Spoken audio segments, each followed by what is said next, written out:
As I was saying earlier, it's my honor to introduce our guest speaker today, Reverend David Jennings. And David lives to serve, and his greatest joy is helping others find what they are looking for and getting what they want. Facilitating spiritual and philosophical conversations in ways that contribute to the aha moments and lights coming on for people seeking balance and spiritual awareness is one of David's favorite ways of serving. David enjoys a successful career in sales and marketing, all the while indulging in his love for live music performance and theater as an avocation. And David's spiritual journey began many years ago and led him to know, while there is only one God, there are many, many valid approaches, all of which deserve respect. Please help me in welcoming Reverend David Jennings.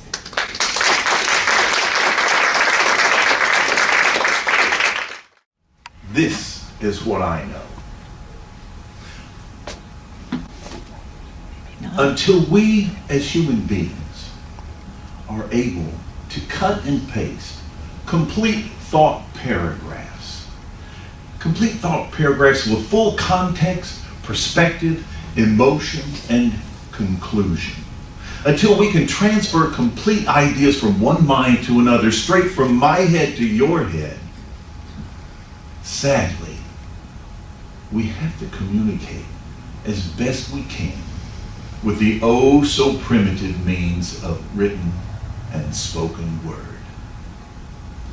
We do the best we can.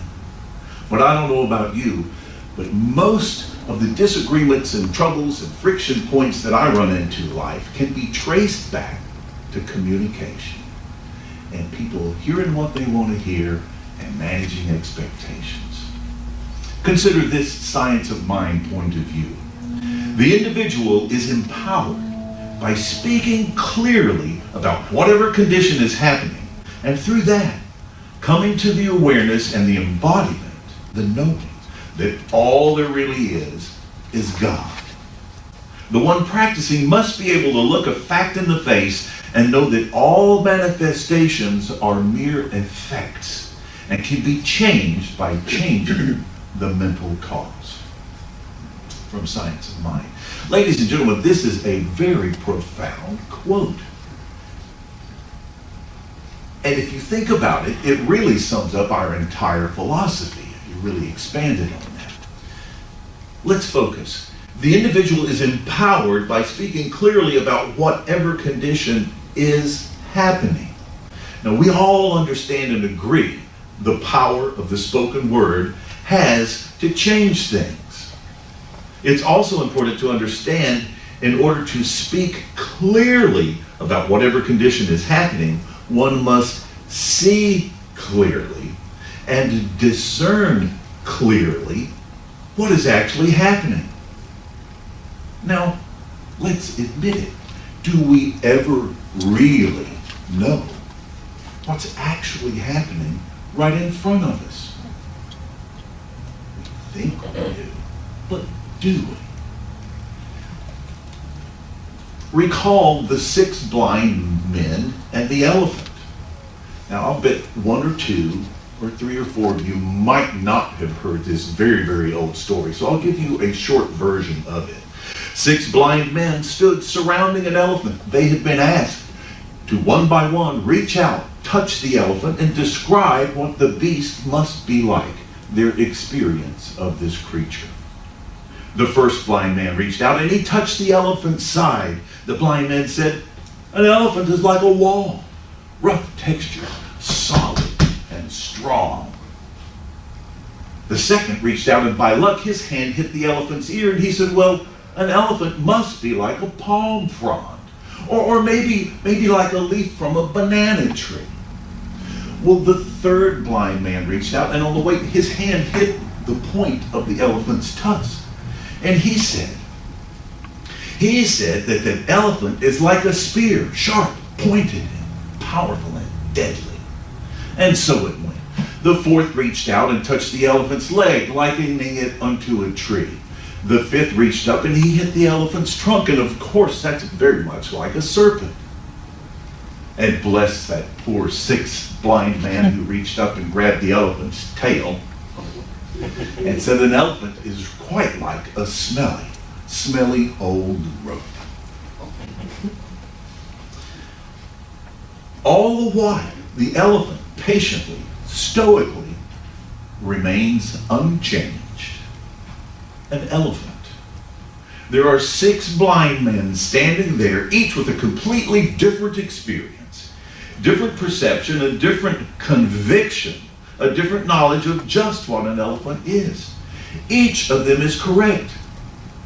Just ask them. And none of them are correct. Just ask the elephant. Everyone's perspective is different, unique. Everyone's description is different, unique. Everyone's experience is different and unique. But the capital T, truth, never changes. No matter how many different descriptions there may be, how many different arguments, how many different wars, that truth never changes. Thus, the challenge: do we really ever clearly see and know what's going on right in front of us? Even so, how do we then communicate clearly to ourselves and clearly to others in meaningful ways? The individual is empowered by speaking clearly about whatever condition is happening, and through that, coming to the awareness and the embodiment that all there really is God. Now, thinking back through my last few talks, I want to make sure that per my instructions from Albert Einstein, that I'm answering the right question, because if I give you the right answer to the wrong question, it's not helpful. I also want to make sure that my perspective, my answers, come from a place of knowing that the universe is friendly and conspiring on my behalf. I want to form my answers from a place of knowing that no one and nothing is against me. And I want to form my answers, my explanation, my description from a place of an open heart, open to the idea of how is this for me? How is this for me? Ask yourself that. Now, these filters, these perspectives help me embody the knowingness that God is expressing in, through, and as me. And this perspective improves my odds of truly seeing and truly discerning just what exactly might be happening right in front of me. I remember, God is all there is. And all of this to acknowledge the inherent difficulty in communicating with one another, communicating with ourselves. I don't know about you. I talk to myself. I talk to all of me in here. I'm a Gemini, and there's a lot more than two.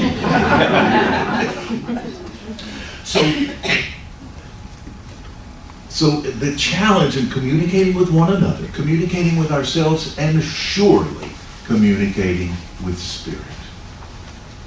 How do we create meaningful conversation? First, we take two people willing to listen. Enjoy this short video. It's about 2 minutes, but it's well worth it. Be patient and hang in there. And listen. Listen to me. Like I do this all the time. And if I go out at the house or to the door, Matthew has his toys, and then Matthew has all his toys. Okay, but I have to yell at you guys. Okay, Linda, listen, Linda, listen. Okay, what? Like everything they do at this house, you can't trust everything at Grandma's house. Okay. Okay, then what? Then you're not listening to me. Then you're not listening to me. I asked you not to do something. Linda, but listen to me. Look at, if you do something, if you get that bird thing off, Okay, but I'm letting you know that you cannot. No, Linda, lick it. You're not listening to me. Linda, Listen to me now. Listen to me now. Listen to me. No, you're not listening. I said no cupcakes, and you try to get cupcakes, and you try to ask Grandma. Linda, Didn't you? Linda, lick it. If you do something right out this, if you get close-ups, you can't even get them. You're gonna burn your butt. What's gonna burn your butt?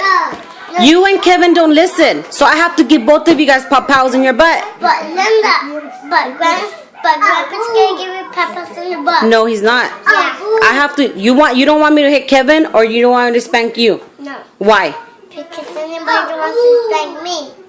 Then I have to spank Kevin. But he's my little pop box. He's your little pop-ups, but he doesn't listen. But Linda, honey, look at this. Right now, they can't do anything if we can't get everything out of the wall. If we're gonna break everything down. I'm not breaking anything down. I'm just letting you know Linda, you cannot have cupcakes for dinner. Linda, like this thing, it never belongs to you. Anything, you can't get anything and anything and anything. I'm done arguing with you. I'm not arguing with you. You need to listen to the things that I say because I'm the mom and I'm the Linda, adult. listen to me. All the time to get them, this thing,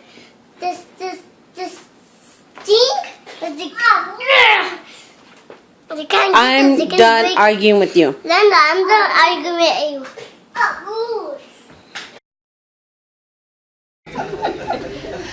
Now, as I said, two people willing to listen to it.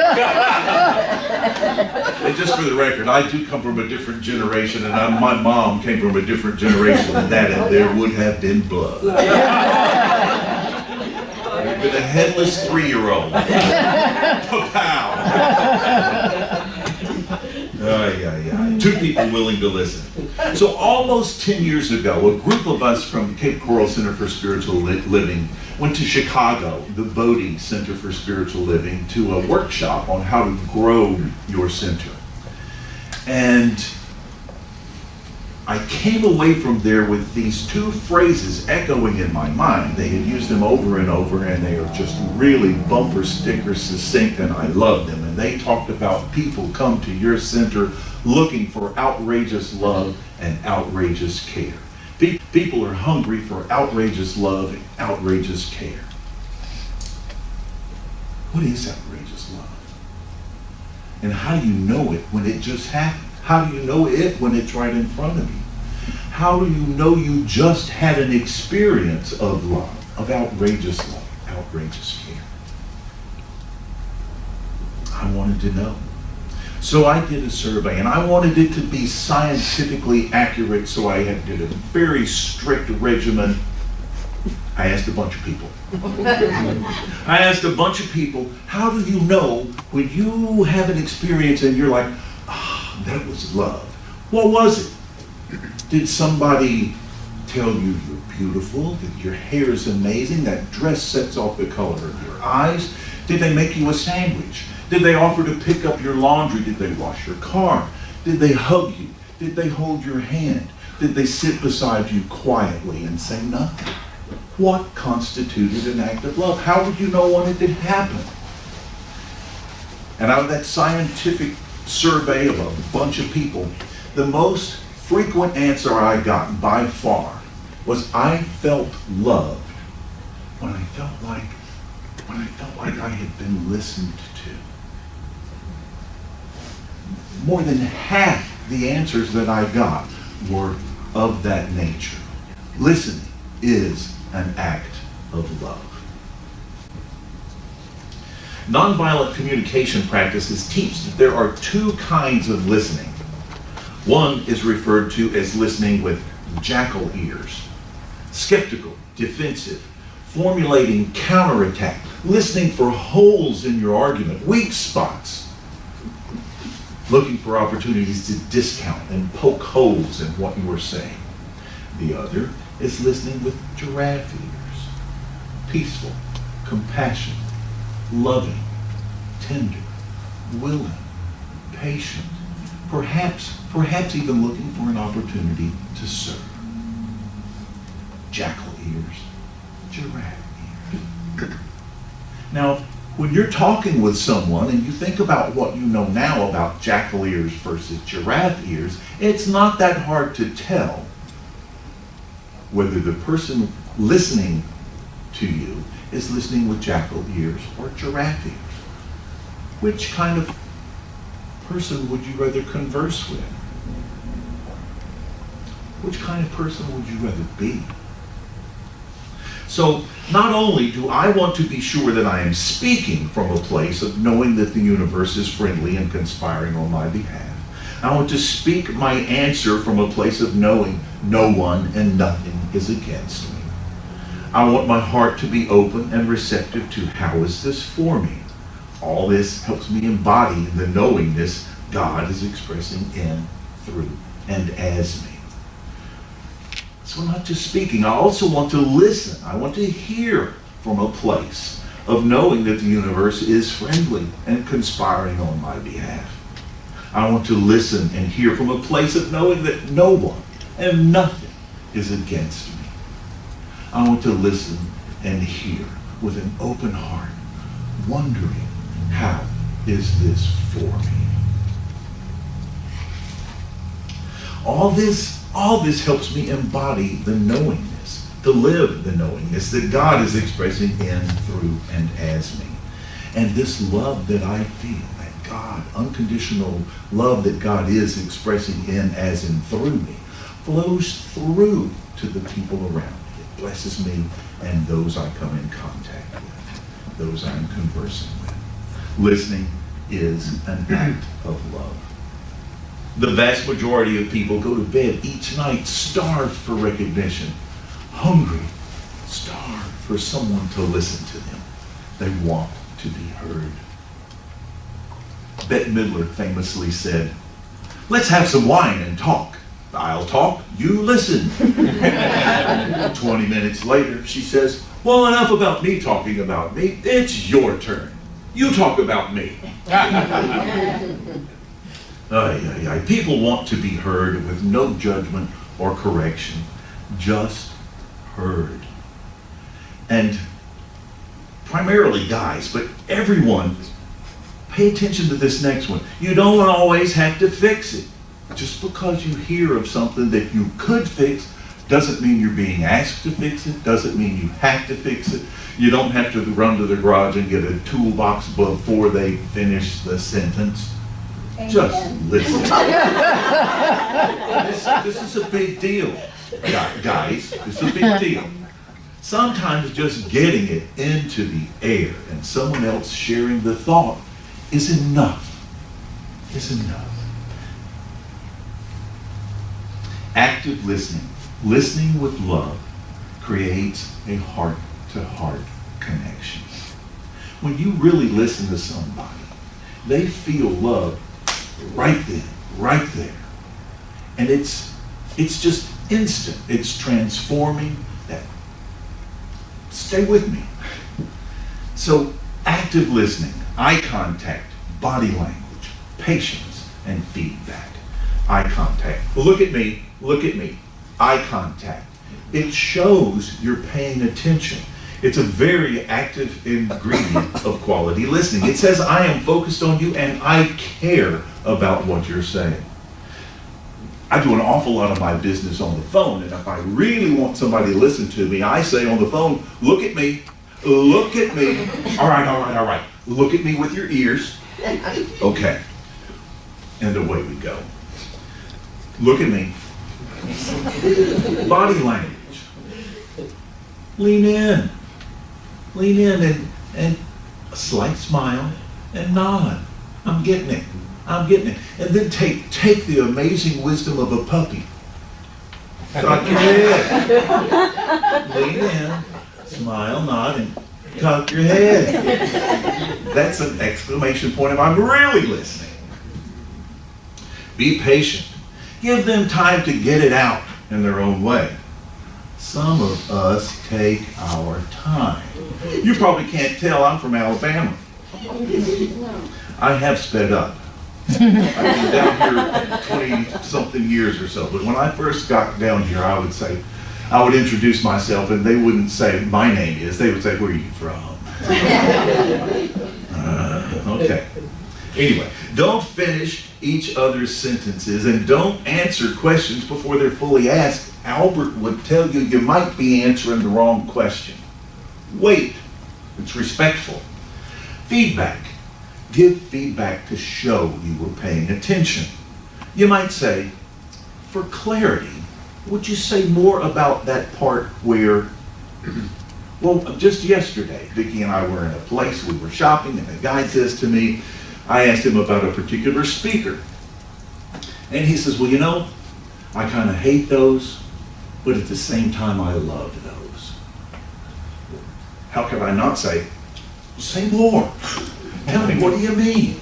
And so I pulled it out, and he shared with me. So you're staying with them, you're letting them know you're listening. Now, if I hear correctly, if I hear you correctly, I hear you saying that you like them because they're high quality speaker, but you don't like them because of the way they manipulate some of their marketing language. Okay, I can get that. And I agree, and I would add that sometimes you should step up to the edge of permissible puffery when you're trying to sell something, but you shouldn't cross that line. If I hear you correctly, what you're saying, oh, you sound as though you've given this considerable thought. Did you ever think about feedback? Keeps things going. A couple of quotes from Science of Mind literature. We must remind ourselves continually. We must continually remind ourselves of the power of the word and our ability to use it. We must know that truth produces freedom, because truth is freedom, from Science of Mind. The universe exists for the expression of spirit, and man exists for self-expression, because he is the expression of spirit. Some of the key work we have is to awaken the inherent power within, even as we help others find it in themselves by listening to them. Often, the most empowering thing that we can do is to listen to someone and ask them questions so they can clarify what it is they would like to see happen. A meaningful conversation opens the door to exploring what is seeking to happen here, what is seeking to emerge, what is wanting to happen right here. As we focus on the interconnectedness of all life, we help reveal that power in everyone. The key quote from this month: ultimate empowerment is fueling and strengthening another's ability to trust and an ever-existing intelligence. The distinction between constantly seeking and solidly recognizing or trusting is the distinction between presuming something is lacking, thus working at getting something, to an engaged practice of reenacting wholeness in our entire affairs. The work of our conversation becomes moving from a sense of something being missing to a claiming of the inherent wholeness that already exists in the center of each one of us.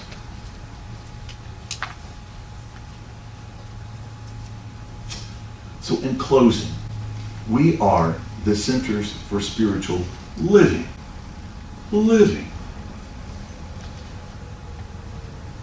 While we do study and contemplate and talk, we are not centers for spiritual study or centers for spiritual talking about things. We are here to live these principles. Our theme this year is spirituality in action. So how can I be a sacred space of healing and inclusion in the coming days? How can I listen to others and perhaps most importantly, listen to myself? Or more important yet, if listening is such an obvious near the surface act of love, and over half of that bunch of people I asked said, I felt loved when I felt like I had been listened to, this is coming from spirit. And that tells me that spirit wants to be listened to. Spirit wants to be heard. That desire of the Father, desire of the Father, comes through us. We feel it because Spirit is feeling it through us, wanting to be heard. Are you listening to Spirit? Are you listening to yourself? Are you listening to the people that you love or the people that you want to share love with? The voice of the unheard is crying out all around us, often in the people we are unfriending because we don't like what they have to say. Let us all strive to remember that everything is either an expression of love or a cry for love. And the most strident cries of love are generally the ones that seem least lovable to us. We're going to love them anyway, and we're going to listen with giraffe ears and hear them with compassion and love. And we're going to lean in, we're going to smile. We're going to do all of that. Join me in this affirmation, won't you?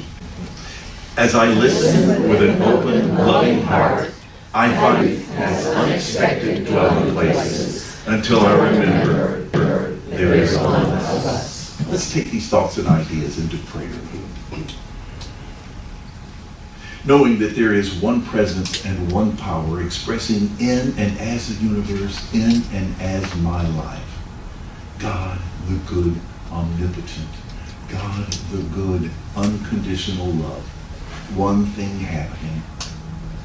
The unconditional love that God is blossoming, expressing, effervescing as the universe and everything in it, including each and every one of us, our dreams, our memories, our hopes, our desires, every physical thing we come in contact with, every animal, every rock, every flower, God's unconditional love expressing.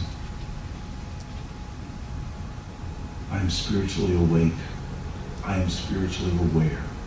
And I allow more and more.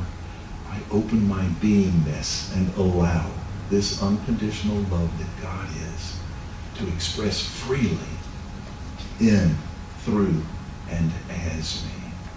I'm blessed as this occurs, and all those coming into my contact, all those whom I touch in the course of my days are blessed by this unconditional love flowing freely through me as well. I speak from a place of knowing the universe is friendly. No one and nothing is against me. And how is this for me? I listen and hear from that same perspective. I listen with love. And I know you feel it. And knowing this is already done, knowing it's already happening and unfolding as we speak, I release it into the law, into the Spirit, into the process that always works. And with agreement and gratitude and enthusiasm, join me in grounding this by saying, and so it is. Thank you.